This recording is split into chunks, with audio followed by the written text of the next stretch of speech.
कहा कि अब बोलेंगे। बोले महाराज गए पीछे। बोले नारद तुम कब आए? कहा मैं पीछे पीछे कई चक्कर लगा दिया घंटों से, आपको पता नहीं कब है। कहे क्या करें, बहुत चिंता में। आप चिंता में? संपूर्ण विश्व का चिंता का मर्दन करने वाला विश्व नियंता चिंतन में, चिंता में? कहे हाँ भाई चिंता। कहे चिंता की बात क्या है? कहे क्या करें, कल के युद्ध में कर्ण एक अस्त्र निकाल रखा है कि कल मैं एक पांडवों के योद्धा को जरूर जरूर जरूर। नारद जी बोले अजीब हाल है, अस्त्र निकाला है वो, मारेगा वो, हम मरेंगे ये पांचों जो जिन्हें पते नहीं, खर्राटा ले, और आप जो है चक्कर लगा रहे, मरने दे, मरेगा मरेगा, सुनी जो होना था। बहुत हंसे। कहे अरे नहीं जानते हो नारद? बोले हाँ भगवान बताइए। कहे ना जब जासूस विभाग आया यह पांचों के पास तो युधिष्ठिर बोले क्या समाचार है? बोले ऐसा है कि कर्ण एक बाण निकाला है और कल के युद्ध में एक पांडव को मारेगा। तो युधिष्ठिर बोले जाने तेरे भगवान तो भैया क्या बोले। फिर भीम बोले अरे जब यदुनाथ है तो चिंता की क्या बात है। अर्जुन की बारी आई तो बोले हमारी ये विश्वास कम है। कहा हम तो भगवान का दर्शन भी कर चुका हूं विराट रूप का, है हमें तो विश्वास है। चलो वो क्या मार पाएगा, चलो सो जाओ। पांचों ऐसी बात कह करके और सो गए, और इतना सो गए जैसे कुछ अब चिंता नहीं है। तो चिंता होगी कि नहीं होगी?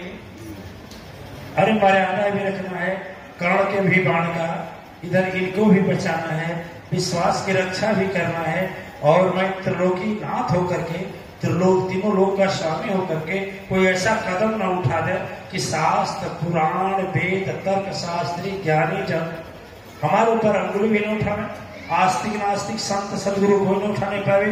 ये भी तो देखना है, प्रकृति का नियम भी देखना है, मायाद शक्ति जिस वजह के भेजी है उसकी मर्यादा का भी रक्षा करना है कि नहीं करना है? बोलिए करना ही नहीं करना? तब भगवान नारद, वही नारद स्मृति में लिखी है। नारद संहिता पढ़े हैं आप लोग? पढ़े हैं कोई? नारद संहिता पढ़ी है? नारद संहिता में बड़ा अच्छा लिखा है उन्होंने, बड़ा अच्छा लिखा।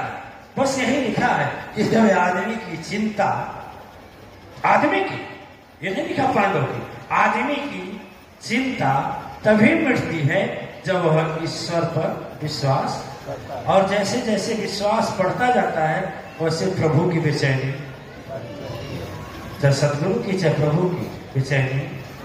अब जैसे जब अपने ही फैसला करने लगता है तो वो कहते हैं चल जाओ रे, अब तो हो बाबा के यहाँ, हो बाबा के यहाँ, हो बाबा के चक्कर लगा ही रहे हो, जाओ हमारी भी जिम्मेदारी, हमारी भी जिम्मेदारी क्या हुई? क्यों? ठीक है ठीक है। सबसे पहले अच्छा देखिए वो बेटी बैठी है किनारे, वो बेचारी जब आती थी उसके ऊपर आत्मा आती थी अटैक करने, इतना दया आता था कि उस बच्ची तो दो लोग हाथ पकड़ते थे, दो लोग पैर पकड़ते थे, टांग कर ले जाते थे, इतनी चिल्लाती थी। और बच्ची देखो देवी हो गई। इस बेटी का घर इस बार हम जाने 10 वर्ष के बाद जाने इस बच्ची का घर वो श्रेष्ठाचार के गांव की ओर है, क्योंकि सत्संग में गए थे तो देखे। हमने कहा तुम्हारे घर धरे क्या बेटा? बोले हाँ गुरु जी।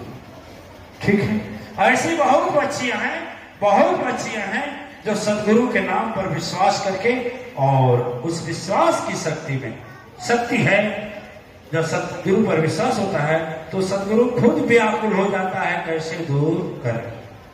और इस कालरात्रि के दिन एक नहीं सैकड़ों सैकड़ों देवियां प्रेत बाधा से मुक्त हो जाते, एक नहीं सैकड़ों, एक नहीं सैकड़ों होते होते होते। आजा हम कहते हैं बेटियां बेचारी इतना विश्वास रखती हैं, जब शादी हो जाता है तो उस कुल का भी कल्याण करती है, अपने सास को, अपने ननद को, अपने क्या बोलते हैं, और ससुर का, देवर का, न सबका उद्धार करती हैं। वहां से आती हैं तो उन लोगों को लेकर भी आती हैं। लड़के तो शायद उतना नहीं होते हैं, लड़के तो अपनी माँ को बैठा कर लेकर आएंगे, वहीं पर बैठा कर चले जाएंगे, जा जा तू जा, जा अपने गुरु जी के लेके जा।